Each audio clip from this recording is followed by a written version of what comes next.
하나님 말씀 창세기 24장 21절에서 30절의 말씀입니다. 창세기 24장 21절에서 30절의 말씀. 21절부터 30절까지 한 목소리로 읽겠습니다. 시작. 그 사람이 그를 묵묵히 주목하며 여호와께서 과연 평탄한 길을 주신 여부를 알고자 하더니 낙타가 마시기를 다하매 그가 반세겔 무게의 금 코걸이 한 개와 13겔 무게의 금 손목고리 한 쌍을 그에게 주며 이르되 내가 누구의 딸이냐 청하건대 내게 말하라. 내 아버지의 집에 우리가 유숙할 곳이 있느냐. 그 여자가 그에게 이르되 나는 밀가가 나홀에게서 낳은 아들 부두엘의 딸이니이다. 또 이르되 우리에게 집과 사료가 족하며 유숙할 곳도 있나이다. 이에 그 사람이 머리를 숙여 여호와께 경배하고 이르되 나의 주인 아브라함의 하나님 여호와를 찬송하나이다. 나의 주인에게 주의 사랑과 성실을 그치지 아니하셨사오며 여호와께서 길에서 나를 인도하사 내 주인의 동생 집에 이르게 하셨나이다 하니라. 소녀가 달려가서 이 일을 어머니 집에 알렸더니 리브가에게 오라버니가 있어 그의 이름은 라반이라. 그가 우물로 달려가 그 사람에게 이르러 그의 누이의 코걸이와 그 손의 손목고리를 보고 또 그의 누이 리브가가 그 사람이 자기에게 이같이 말하라 함을 듣고 그 사람에게로 나아감이라. 그때 그가 우물가 낙타 곁에 서 있더라. 아멘. 오늘 말씀의 제목은 하나님의 뜻을 아는 데 집중하고 앞서지 말라라는 제목으로 말씀을 나눕니다. 우리는 지금 아브라함이 100세 약속을 따라 낳은 상속자 이삭을 위해서 아내를 얻어서 장가 보내는 이야기를 보고 있습니다. 오늘 본문은 이제 아주 중요한 임무를 띠고 집을 나선 아브라함의 종이 있었죠. 그 종의 임무는 무엇입니까? 어디론가 가서 이삭의 신부를 찾아오는 겁니다. 그러니까 아브라함이 이런 임무를 맡기는 것은 아무데나 가서 그냥 참한 색시 한 명 데려와라 이게 아니죠. 지금 어디엔가 이삭의 준비된 신부가 있다라는 거예요. 그러니까 그 신부를 찾아서 데려오라는 거예요. 근데 그 종은 지금 대체 신부가 어디에 사는지, 이름이 뭔지, 뭐 어떻게 사는지 아무것도 몰라요. 그럼에도 불구하고 이 종은 신부를 찾아 집을 나선 거죠. 모든 게 막연했어요. 자, 그런데 오늘 말씀은 우리에게 보여준 게 뭐예요? 아브라함의 종이 아무것도 모르고 길을 나섰는데 하나님께서 그 종의 걸음을 인도하셔서 정확하게 그 신부를 찾아내게 하셨다. 그 이야기예요. 자, 21절 읽어봅니다. 시작. 그 사람이 그를 묵묵히 주목하며 여호와께서 과연 평탄한 길을 주신 여부를 알고자 하더니, 자, 그 아브라함의 종이 기도한 대로 모든 게 이루어졌어요. 이제부터는 이제 종이 알아봐야 하는 거죠. 이 소녀의 신분이 뭔가. 그 주인 아브라함은 분명 자기 친척 집에서 이삭의 아내를 데려오라 그렇게 했단 말이에요. 자, 그런데 이 소녀가 네 집 딸인지 또 이게 정확하게 알지를 못한단 말이에요. 그래서 이 일이 과연 하나님의 섭리를 따라 하나님의 간섭에 따라 진행되고 있고 자신의 기도가 확실한 응답인가 이걸 확인하기 위해서 이제 낙타에게 물을 분주하게 주느라고 분주한 리브가를 묵묵히 주목하며 바라보고 있습니다. 리브가는 그 많은 낙타들 10마리라고 그랬잖아요. 그 10마리에게 물을 먹이기 위해서 서둘러서 우물로 내려가서 물을 길어오고 또 물을 주고 또 내려가 이런 일을 지금 반복해서 하고 있는 겁니다. 자, 그리고 나서 내용 같이 하면 이제 1번 보시면 리브가가 종으로부터 받은 선물은 무엇입니까? 자, 22절 읽겠습니다. 시작. 낙타가 마시기를 다하매 그가 반세겔 무게의 금 코걸이 한 개와 13겔 무게의 금 손목고리 한 쌍을 그에게 주며. 자, 낙타들이 물을 다 마시니까 이제 이 늙은 종이 리브가에게 뭘 주었어요? 금으로 만든 코고리, 그 다음에 손목고리 한 쌍. 이 두 개를 준 겁니다. 자, 이 코걸이와 이 코걸이는 부와 아름다움의 상징이었어요. 코걸이의 무게가 뭐냐 반세겔, 이 반세겔이라고 하면 5.5g 정도 됩니다. 그러니까 약 한 두 돈이 조금 안 되나요? 한 돈 반 정도 되는 거고요. 또 종이 준 이 손목걸이의 무게도 10세겔, 10세겔이면 110g이에요. 110g.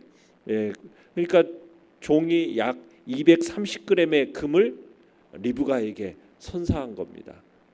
그러니까 굉장히 많은 금을 리브가에게 준 거죠.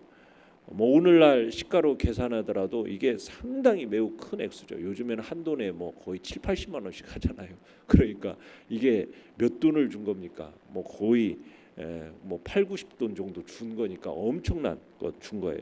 그러니까 리브가의 친절에 담내로 이걸 선물로 줬는데 이 기회를 통해서 지금 뭘 보여주고자 한 거냐면 자신의 주인 아브라함이 얼마나 큰 부자인가 이것을 과시하고 또 아브라함의 고향 사람들에게 좋은 이미지를 남길 수 있기 때문에 지금 이렇게 금 선물을 주고 있는 겁니다. 자, 내용 관찰 문제 2번을 보시면 종은 리브가에게 뭘 묻고 있습니까? 자, 23절을 읽어봅니다. 시작. 이르되 내가 누구의 딸이냐 청하건대 내게 말하라. 내 아버지의 집에 우리가 유숙할 곳이 있느냐. 자, 종은 리브가에게 선물을 주면서 누구의 딸인지 집안 내력을 물어봅니다. 그리고 그녀의 이제 그의 일행들이 지금 그녀의 집에 유숙할 수 있을까 정중하게 물어봐요.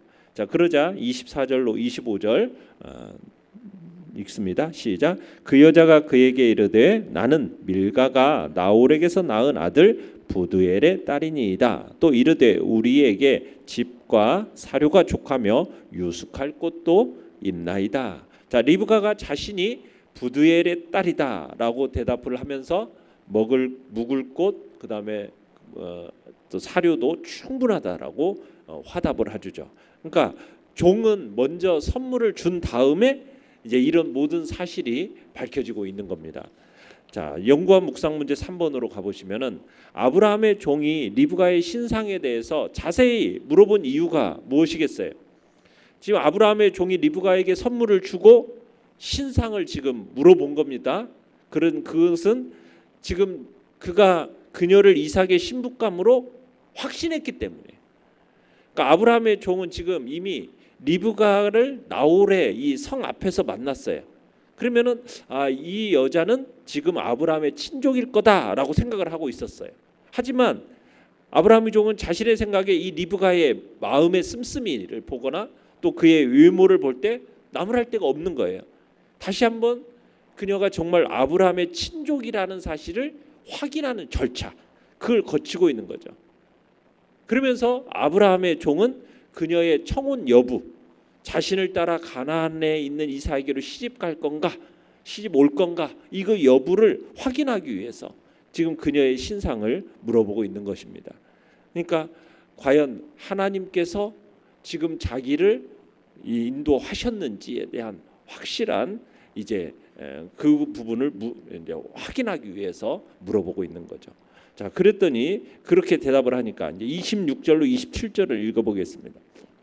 시작.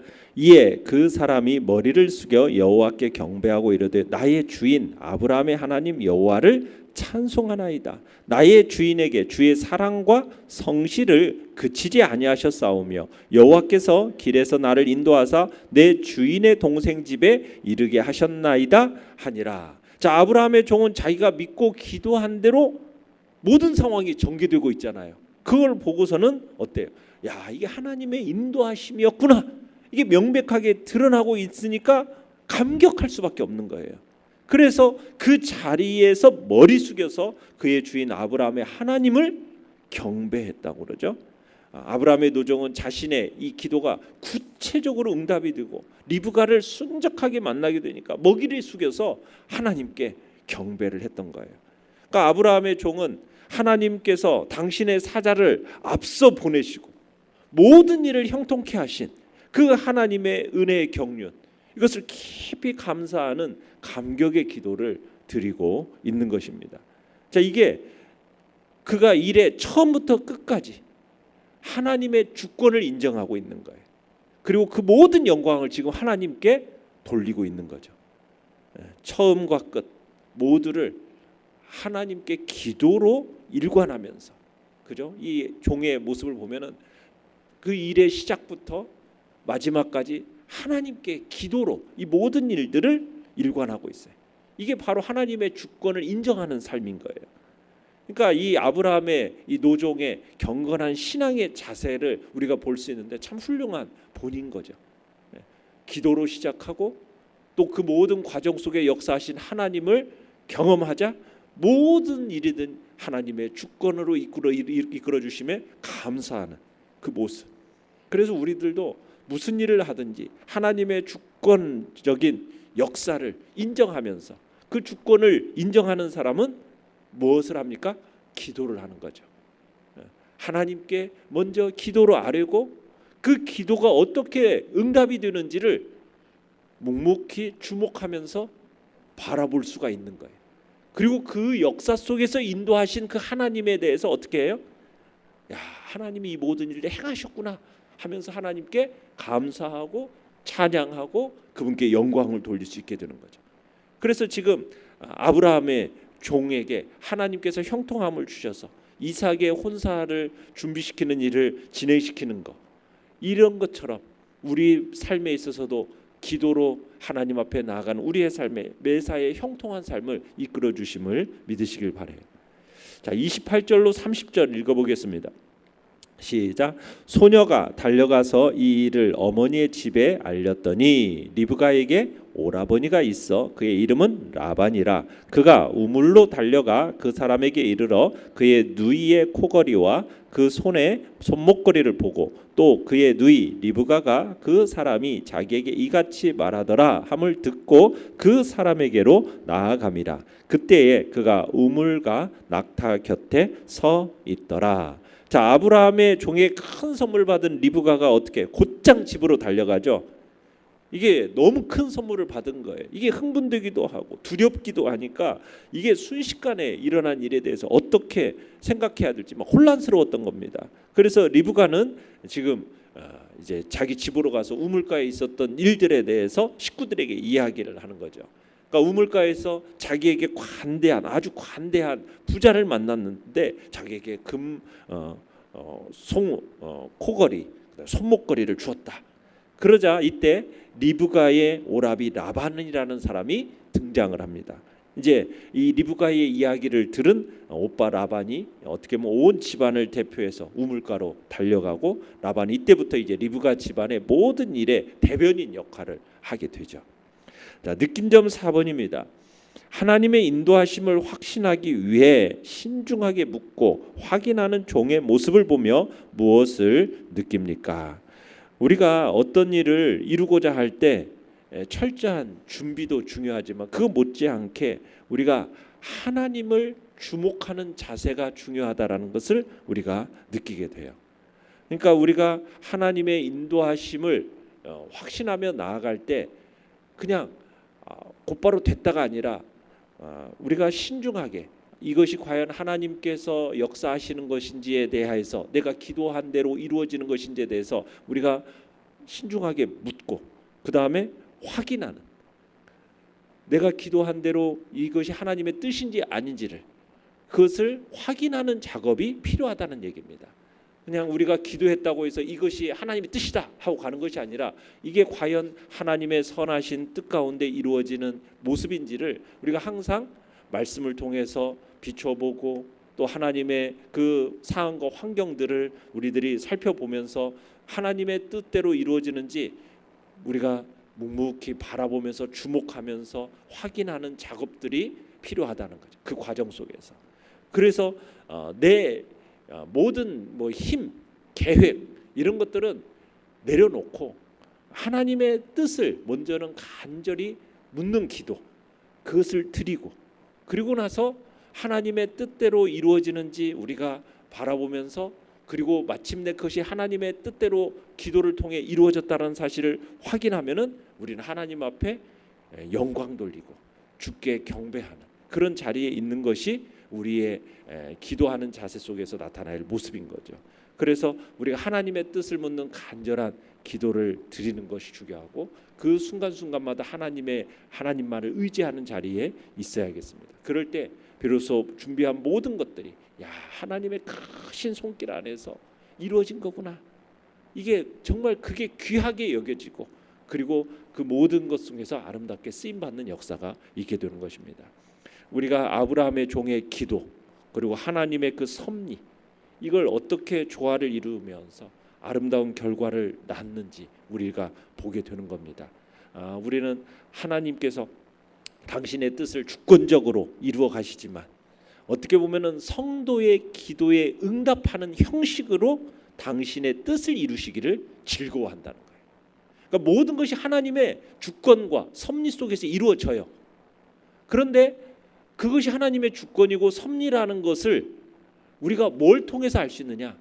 내가 하나님 앞에 기도하고 그 기도를 통해서 하나님이 이렇게 역사하셨구나라는 것을 우리가 느끼고 알게 되잖아요. 그러면서 하나님의 그 손길을 우리의 마음속에 새길 수 있게 되는 거예요. 근데 기도하지 않고 그냥 하나님의 주권과 섭리대로 이루어진다면 이게 하나님께서 하신 일인지 뭔지를 우리가 느끼지를 못해요. 그래서 기도가 중요한 겁니다. 그리고 기도가 하나님의 사역에 동참하는 것이고 하나님의 뜻을 이루어드리는 방편이기도 한 겁니다. 그래서 우리가 모든 일을 기도로 시작하고 기도로 마치는 그런 복된 삶을 생활하시기를 간절히 바랍니다. 결단과 적용 5번입니다.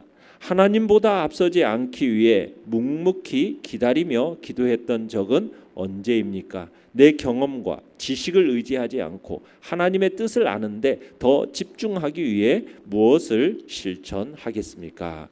우리가 우리의 경험, 우리의 지식 이것을 의지하는 게 아니라 하나님 앞에 기도함에 있어서도 하나님의 뜻을 먼저 간절히 묻고 그리고 그 뜻을 알아가는 데 집중하면서 그 뜻이 어떻게 또 이루어져 가는지를 또 묵묵히 우리가 바라보면서 내 마음이 막 앞서서 막 달려가는 게 아니라 하나님 앞에 앞서지 않고 주님 앞에서 하나님의 뜻을 묻고 하나님의 뜻을 아는 데 먼저 집중하면서 우리의 마음을 주님 앞에 드리며 나아가는 그런 자리에 있기를 바랍니다. 내가 앞서지 않겠다. 하나님의 뜻을 묻고 그 뜻을 따라서 오직 주님만 의지하는 자리에 서겠다. 이런 결단이 우리 안에 있기를 간절히 바랍니다. 오늘의 기도 같이 읽겠습니다. 시작. 내 모든 힘과 계획을 내려놓고 하나님의 뜻을 물으며 오직 하나님만 의지하게 하소서. 아멘.